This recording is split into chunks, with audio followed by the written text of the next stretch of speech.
ఈరోజు కథ నా నువ్వు నీ నేను రచించిన వారు వనజ గారు. ఇద్దరం కలిసి గుడిలోకి వెళ్ళాం. అప్పటికే అందరూ అక్కడే ఉన్నారు. మా రఘు అయితే నన్ను అలాగే చూస్తూ ఉన్నాడు. విమల అత్తయ్య, యామిని అత్తయ్య ఏవేవో సర్దుతూ ఉన్నారు. పెద్ద గుడేమి కాదు, చిన్నదిగా ఉంది. కంప్లీట్ ఫ్యామిలీ ఒక్కరు పడతారు అంతే. కానీ విచిత్రం ఏంటి అంటే గుళ్ళో పూజారి లేరు.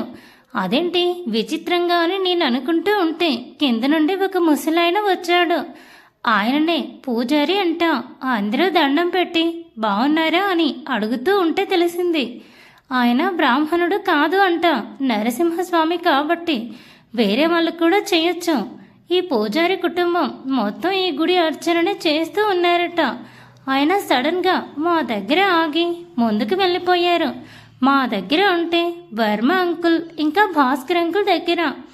ఏంటి అన్నదమ్ములిద్దరూ కలిసిపోయారా అని ఆయన అడగడంతో ఇద్దరూ నవ్వారు. ఉన్నాడు కదా సాక్షాత్తు ఆ లక్ష్మీ నరసింహస్వామి అనుగ్రహంతో పుట్టినవాడు, ఇద్దరినీ కలిపి ఉంటాడు అని చెప్పి విరాట్ నుదుటిన కుంకుమ అద్ది కోపం తగ్గించుకో అని చెప్పాడు.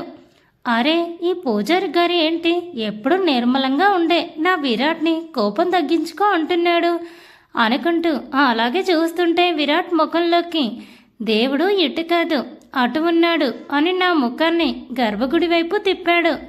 ఆయన ఇంకా పూజ చేయటం ప్రారంభించాడు. అన్నీ మేము తెచ్చిన వాటితోనే ఆ నరసింహస్వామిని అలంకరించేశాడు. అక్కడ ఉన్న ప్రతిరూపం నరసింహస్వామి, ఉగ్రరూపం కాదు. అయ్యవారి మీద అమ్మవారు కూర్చొని శాంతంగా ఉండే రూపం. చాలా ముచ్చటగా ఉంది చూస్తుంటే.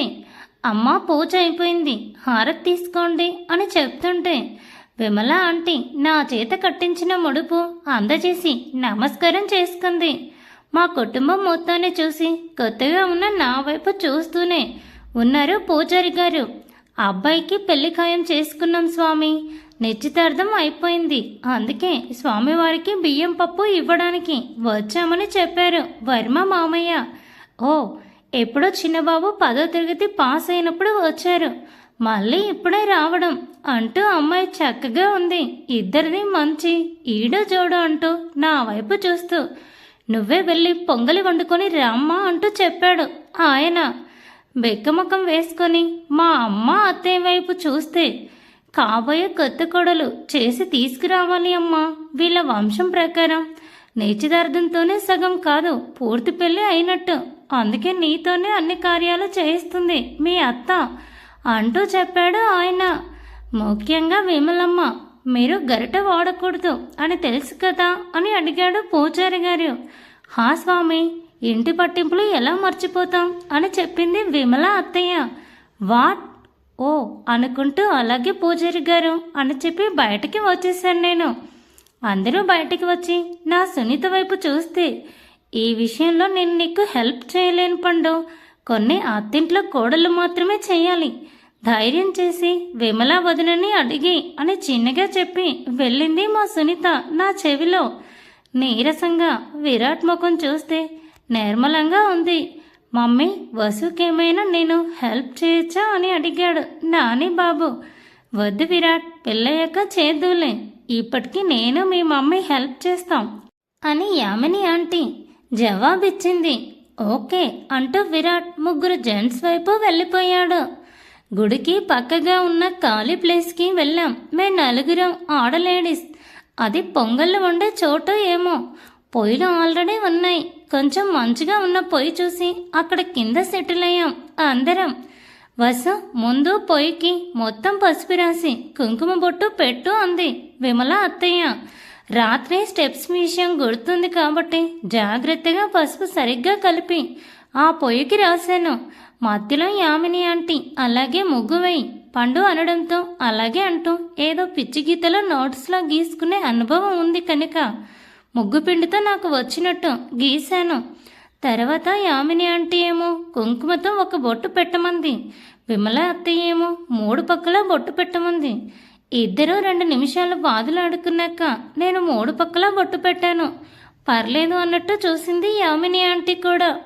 అమ్మో చాలులే నాయన, ఈ తోడికోడళ్ళు కొట్లాడుకోలేదు అనుకుంటూ నెక్స్ట్ ఏంటి అత్తయ్య అని చూస్తే ఈ కొత్త కుండ పెట్టు అంటూ నా చేతికి ఒక కుండ ఇచ్చి అందులో స్వచ్ఛమైన ఆవు పాలు పోయించింది విమల అత్తయ్య. అత్తయ్య ఇవి ఫ్రెష్ అని నేను అడుగుతూ ఉంటే మీ మామయ్య దగ్గరలో ఉన్న ఊరికి వెళ్ళి తీసుకువచ్చాడు అంటూ చెప్పి తాంబూలం పెట్టించి పొయ్యి వెలిగిమ్మంది.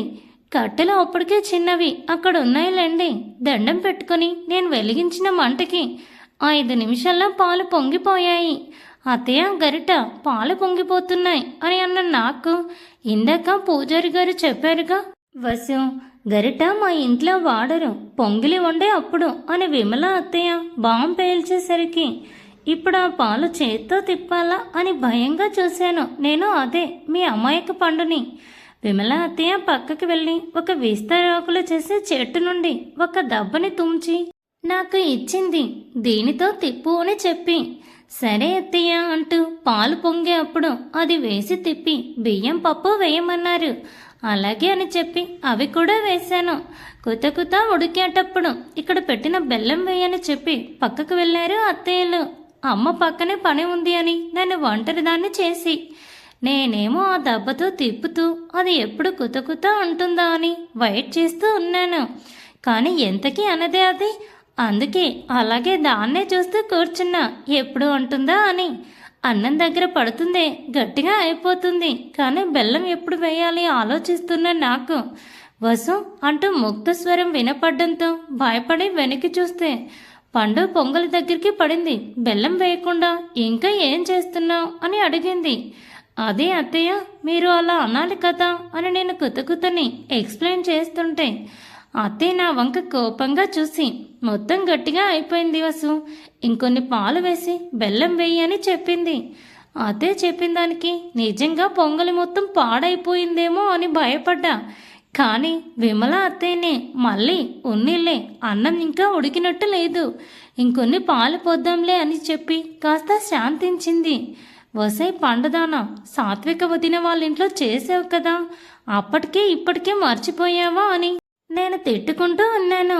ఇక పొంగలి కరెక్ట్గా వచ్చాక టవల్ మీద వేసుకుని దాని మీద పొంగలి కుండ పెట్టి గుళ్ళోకి తీసుకువెళ్ళాను నేను. నా పక్కన సడన్గా ప్రత్యక్షమయ్యాడు విరాట్. ఇద్దరం మళ్ళీ 3 ప్రదక్షిణలు చేసి పూజారి గారికి పొంగలివ్వగానే ఆయన దేవుడికి సమర్పించి మళ్ళీ నా చేతికి ఇస్తూ అందరికీ పంచమన్నాడు.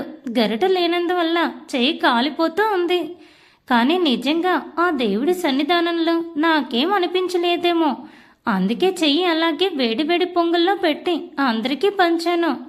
అందరూ ప్రసాదం పుచ్చుకొని బయటికి వెళ్తే చివరిగా నేను తీసుకొని విరాట్ పక్కన నిలబడితే అయ్యా ఆవేశం ఆపగలిగేది అమ్మ అల్లరినే కదా బాబు అని పూజారి గారు విరాట్ని అడగడంతో విరాట్ నీకు నిజంగా చాలా కోపమా, మరి నాతో ఎప్పుడు అలా లేవే అని నేను అడగటంతో నా వైపు చూసి పెదవులు సాగదీశాడు విరాట్.